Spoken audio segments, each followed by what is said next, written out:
इस पर्यावरण दिवस के दिन एक महत्वपूर्ण संदेश यहाँ पर पौधरोपण के माध्यम से जनता को देने का प्रयास है मुख्यमंत्री डॉक्टर मोहन यादव का।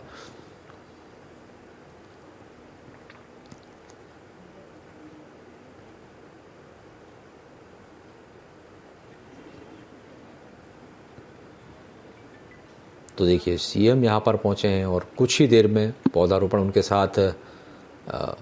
विधायक भगवान दास सपनानी यहाँ पर दिखाई दे रहे हैं,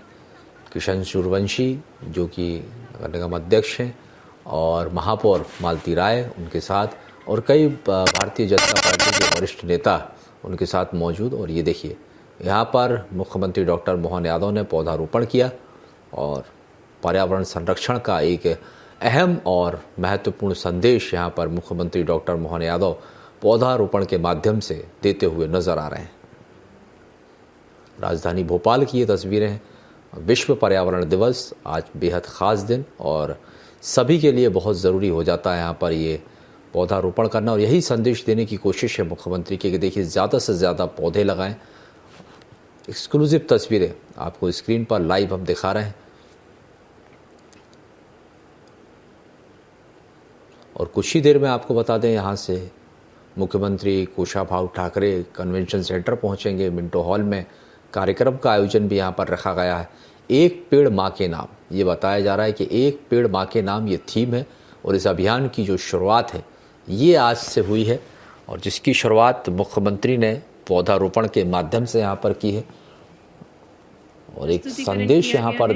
देने की कोशिश है प्रदेशवासियों को मुख्यमंत्री की तरफ से कि सभी को जो है पौधारोपण करना चाहिए, पौधे लगाने चाहिए क्योंकि आज का दिन भी बेहद है। देखिए प्रदर्शनी का अवलोकन करने के लिए जो निरंतर साथ दे रहे हैं शासन और प्रशासन का विकास के साथ साथ प्राकृतिक संतुलन जिनका विचार है, ऐसे ही ओजस्वी नेतृत्व माननीय मुख्यमंत्री जी इन सभी का प्रोत्साहन कर रहे हैं, इन सभी स्टॉल्स का अवलोकन कर रहे हैं।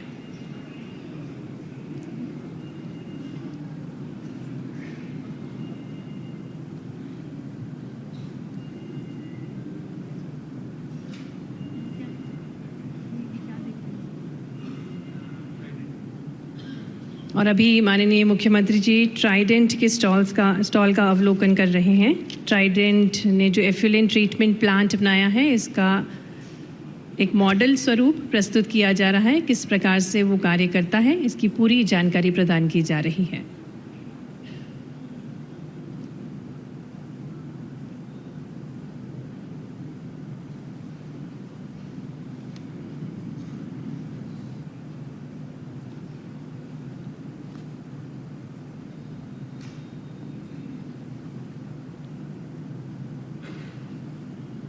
पर्यावरण दिवस के इस विशेष अवसर पर माननीय मुख्यमंत्री जी प्रदर्शनी का अवलोकन कर रहे हैं। पौधों के संरक्षण के लिए एक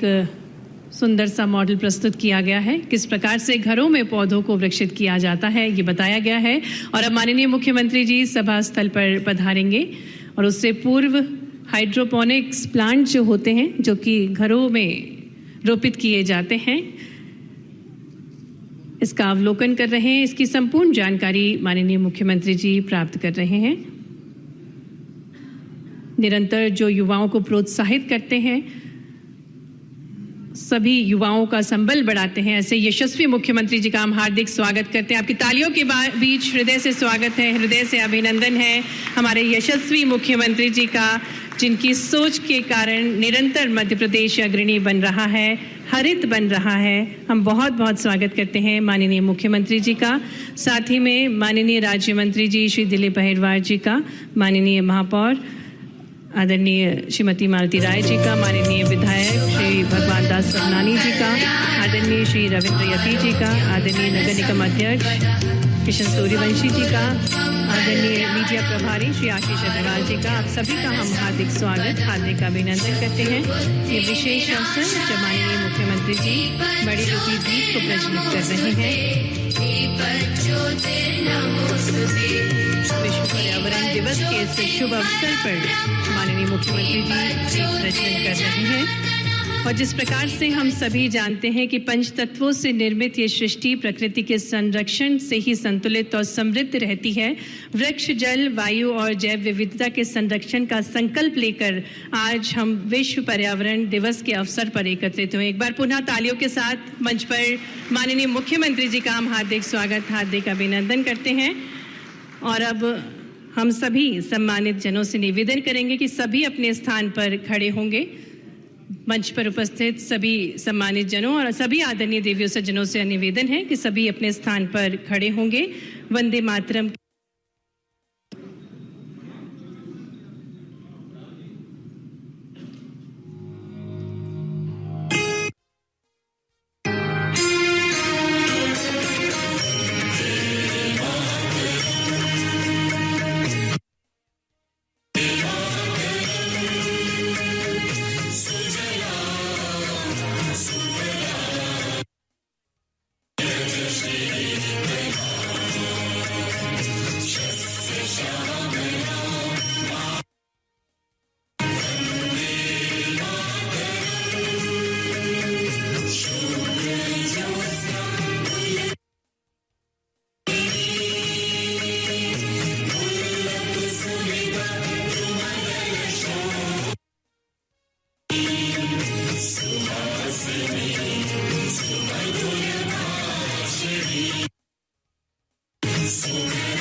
सभापति श्रीमान किशन सूर्यवंशी जी, इस अवसर पर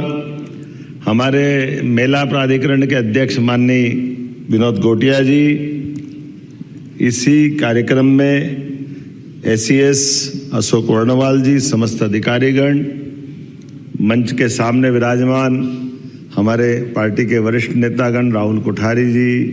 आशीष जी, शैलेंद्र बरवा जी और प्रदेश भर से अलग अलग विधाओं के माध्यम से अलग अलग क्षेत्रों में पर्यावरण की श्रेणी में जो आपने अपने तय अलग अलग काम किया है, ऐसी सभी पुरस्कृत संस्थाओं के पदाधिकारीगण, आमंत्रित अतिथिगण, प्यारे मित्रों, भाइयों बहनों और पत्रकार साथियों,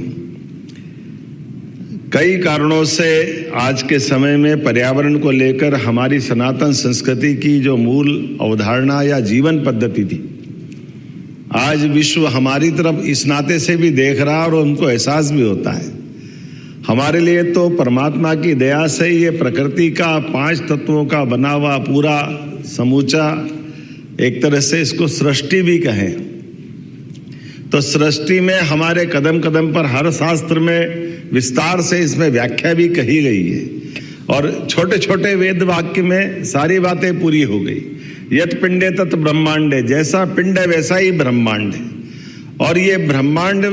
बनने के साथ हम ब्रह्मांड पे तो बहुत आगे तक जाएंगे, लेकिन अगर हम अपने इस चारों तरफ के वातावरण को देखें तो हमारी तो कोई भी पूजा पद्धति या जीवन के लिए संध्या वंदन, दीप प्रज्वलन के साथ हम अगर अब सूर्य की तरफ देखेंगे तो सूर्य अर्घ्य देने के साथ हमारी कोई पूजा पाठ से लेकर के भोजन भजन किसी प्रकार की पद्धति में अगर भगवान को भोग भी लगाएंगे तो तुलसी दल के बिना भोग नहीं लगता है। ये कई सारे उदाहरणों से कई बार प्रकाशित भी हुआ है, बताया भी गया है। जब जगदीश चंद्र बसु जी को नोबेल पुरस्कार मिला, इंग्लैंड के अंदर रॉयल सोसाइटी में वो डेमोन्स्ट्रेशन दे रहे थे कि जब वैज्ञानिकों ने इस बात को मान लिया कि हाँ ये पौधों में प्राण होते हैं, तो बड़े लोगों ने उनको हर्षित होकर के बताया कि आपका दुनिया में नाम हो गया, कितना बड़ा काम आपने कर दिया, भारत के लोग तो आपको कंधे पे उठा करके घुमाएंगे। उनने बहुत अच्छे से बात करके कहा कि भाई ये बात सही है कि आपके सबके सामने मैंने इसको सिद्ध कर दिया है, लेकिन मेरे भारत में मेरा कोई सम्मान नहीं होने वाला, ये आप लोग ही करने वाले। तो उन्होंने कहा क्यों, आपके भारत के लोग इतने इस तरह से अच्छे लोगों को प्रोत्साहन नहीं देते क्या? लेकिन हमारे लोग तो बहुत अच्छे से देते हैं, लेकिन वहाँ गांव के लोगों को भी मालूम कि पौधों में प्राण होता है। तो आपको नहीं मालूम था, तो आपको बताने के लिए मैं यहाँ आपके बीच में खड़ा। यहाँ तो इस पूरी चीजों को लेकर के भारत की जीवन शैली बहुत आदिकाल से इन सारी बातों को लेकर चलती रही है, इसलिए उसके मामले में कोई प्रश्न नहीं हो सकता है। और इसी नाते से हम कदम कदम पे देखते हैं, रात के समय पौधों की पत्ती तोड़ने भी परिवार वाले मना करते हैं कि पौधों को सोने का समय हो गया, अभी इनको हाथ नहीं लगाना है। हमारे लिए वैसे तो कई बार अलग अलग प्रकार की बातों से कहा गया है, लेकिन ये बात सही है कि 10 पुत्रों के बराबर एक पेड़ माना गया। ये हमारे लिए तो कुएं, बावड़ी, नदी, तालाब प्राप्त जिस शासनकर्ता ने किया है, तो वो अपने जीवन के ऐसे उत्कृष्ट उदाहरणों में पर्यावरण के प्रति, जल, कई प्रकार के उदाहरण से अपनी एक बावड़ी बना करके कोई परिवार के बड़े जब जाते थे तो एक जनता के लिए, सामान्य जनता के लिए क्या कर सकते हैं। और जल उपलब्धि और जल के आधार पर उसके बारे में पवित्रता का भाव हुई, लेकिन काल के प्रवाह में आधुनिक संसाधनों के बलबूते पर, प्रकार के उपभोग की संस्कृति के आधार पर कई प्रकार की चुनौतियां भी मिली। अब उन सब पे विस्तार से बात न करते हुए पर्यावरण दिवस पे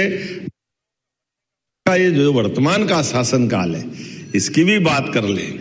मुझे इस बात का गर्व है, आधुनिक के बाद के वो एकमात्र ऐसे प्रधानमंत्री हैं जिनने निर्वाचन के बाद सफलतापूर्वक निकालने वाले प्रधानमंत्री के नाते से उनका एक नया रिकॉर्ड बन रहा है, जिनने पंडित जवाहरलाल नेहरू भी तोड़ने के वो नजदीक पहुंच गए। 4 दिन बाद वो रिकॉर्ड टूट जाएगा जब वो अपने सतत प्रधानमंत्री निर्वाचन, आप मान के चलो कि 47 से लेके लागू नहीं हुआ और उसके माध्यम से चुनाव नहीं हुए, तब तक का निर्वाचन वो मनोनीत प्रकार का था। लेकिन विधिवत में देखें तो ये उनसे पूर्ववर्ती काल के 2 प्रधानमंत्रियों का समय माना जाता है, इंदिरा गांधी का और जवाहरलाल नेहरू कार्यकाल में। जैसे निर्वाचन के बाद का टाइम पीरियड अगर 1964 तक का देखें तो उसमें प्रधानमंत्री जी आगे निकलेंगे। इसी प्रकार से इंदिरा गांधी जी का टेन्योर बीच में गैप होता है, वो नहीं है, लेकिन ये लगातार है। और प्रधानमंत्री और तो 9000 दिन का रिकॉर्ड तो असंभव है पूरे देश, तो क्या दुनिया में भी कोई ऐसा उनके समान का कोई व्यक्तित्व नहीं। अपने इस प्रकार के संसदीय जीवन की एक नई प्रकार की पारी खेली। 50 साल तक कोई चुनाव, कोई निर्वाचन की, कोई पंच नहीं, सरपंच नहीं, पार्षद नहीं, कुछ नहीं। और परमात्मा की कृपा, जब लड़े तब मुख्यमंत्री, एक बार लड़े तो मुख्यमंत्री। अब जैसा कोई व्यक्ति हो सकता है क्या? और जब लड़े तो प्रधानमंत्री, और प्रधानमंत्री भी ऐसे प्रधानमंत्री जिस के प्रधानमंत्री का पद उनको बैठने के बाद गौरवान्वित हुआ। ये हमारे लिए सौभाग्य की बात, जिनके बनने के प्रकार के हैं, जो परमात्मा ने उनको यश दिया है। यशस्वी प्रधानमंत्री एक और हमारे पूर्ववर्ती भारत रत्न अटल बिहारी वाजपेयी भी हुए, जिन्हें लोग में मध्य प्रदेश को विशेष रूप से गौरवान्वित किया, क्योंकि वो मध्य प्रदेश से आते थे। लेकिन 24 दलों के साथ लेकर के भी सत्ता की वो अपने उत्कृष्ट शासनकाल के कारण जाने जाते हैं। परमाणु बम की तमाम प्रकार की चुनौतियों के बीच देश की इस इतने दलों को जोड़ने के बाद भी उनकी नीति, प्रधानमंत्री सड़क, ऐसे कई कारण से अटल बिहारी वाजपेयी जी को भी हम बहुत सम्मान के साथ देखते। लेकिन नरेंद्र मोदी जब एक तरह से कई प्रकार के दलों के बिना, गठबंधन की सरकार के बिना 30 साल तक हर एक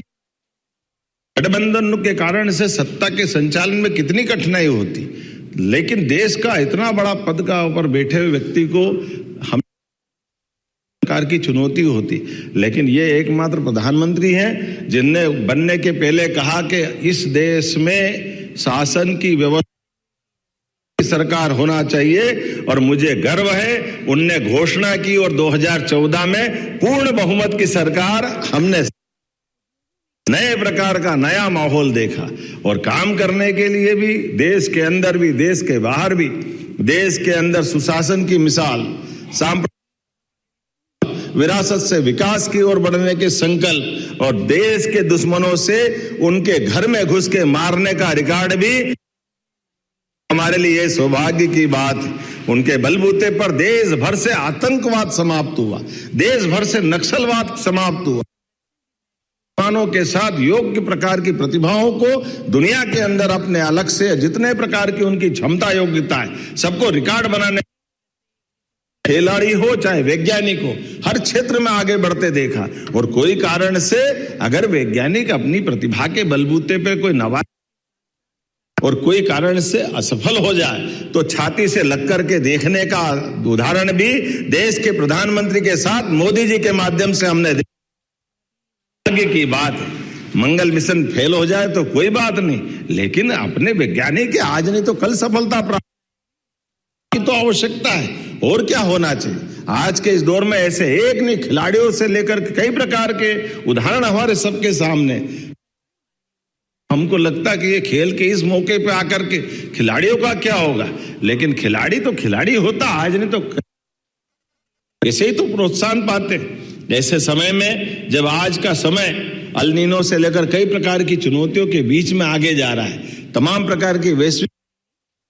सामने के बदलते दौर में ये युद्धों के परिणाम आगे क्या होंगे, हमारे लिए जिस प्रकार की चुनौतियां आ रही, ऐसी चुनौतियों में यशस्वी प्रधान,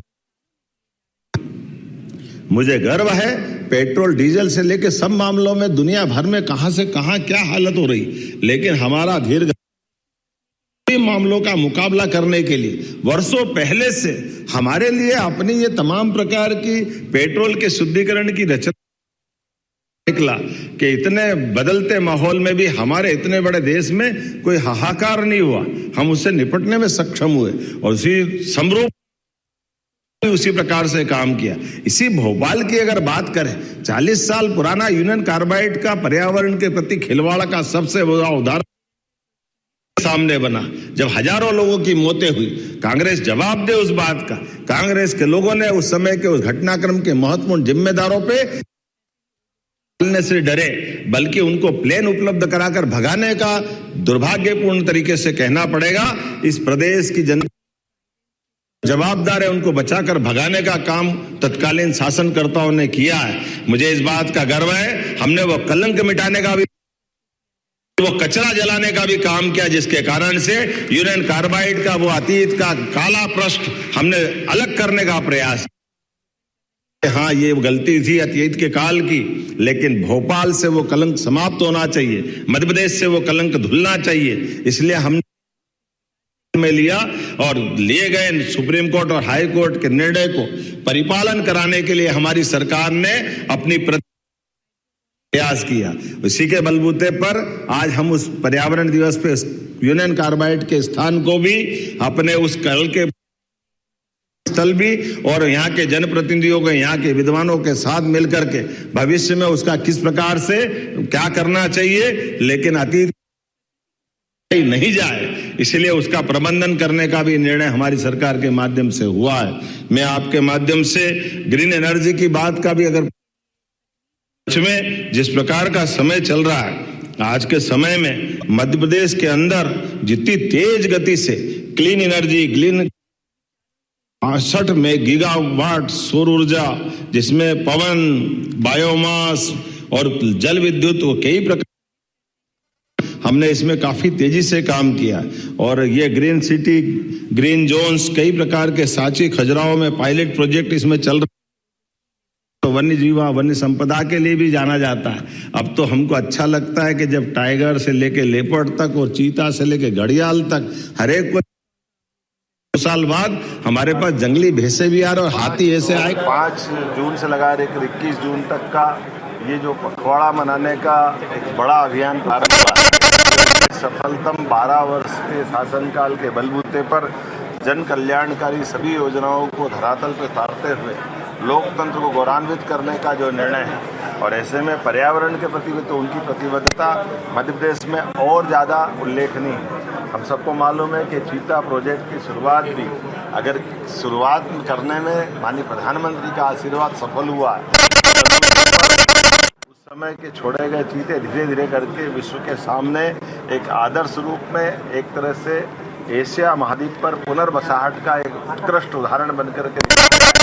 ऐसे एक नहीं सभी क्षेत्रों में आर्थिक रूप से लगा करके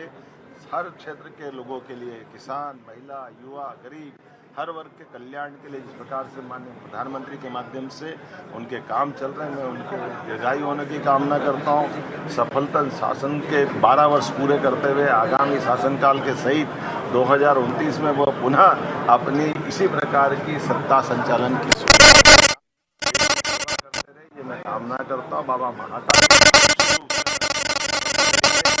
भारत के लिए सौभाग्य की बात होगी, उनके माध्यम से हमारी सरकार भी यूनियन कार्बाइड जैसे एक बहुत 40 साल पुराना एक कठिन और कई प्रकार का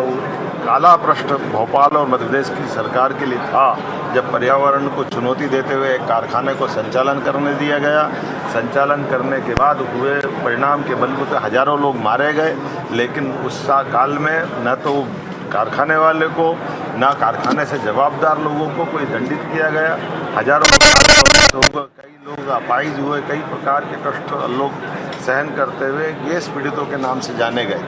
हमारी सरकार ने उस मुद्दे को गंभीरता से लेते हुए यूनियन कार्बाइड स्थल को स्मारक के साथ कई प्रकार से भोपाल के विकास में उसका योगदान देने के साथ उस काल के उस कचरे को जलाने का न्यायालय के निर्णय का पालन करने का भी एक उत्कृष्ट कार्य किया, जो सरकार के सुशासन के सिद्धांतों में हमारी पर्यावरण के प्रति प्रतिबद्धता भी आती है। काल के उस गलती के कारण से भविष्य में ऐसी गलती न हो, इसके प्रबंधन भी हम कर रहे हैं, लेकिन हमारी वन्य संपदा, जैव संपदा, खनिज संपदा और पर्यावरण हितैषी नीतियों के कारण से देश भर में मध्य प्रदेश की अलग पहचान बन रही है। हमारा पर्यटन का क्षेत्र लोगों को रोजगार दिलाने में काम कर रहा है और ऐसे कई कामों को लेकर के मध्य प्रदेश सरकार। लेकिन आज तो पर्यावरण दिवस है, मेरी अपनी ओर से पर्यावरण प्रेमियों को, प्रकृति प्रेमियों को, सभी को बहुत बहुत बधाई।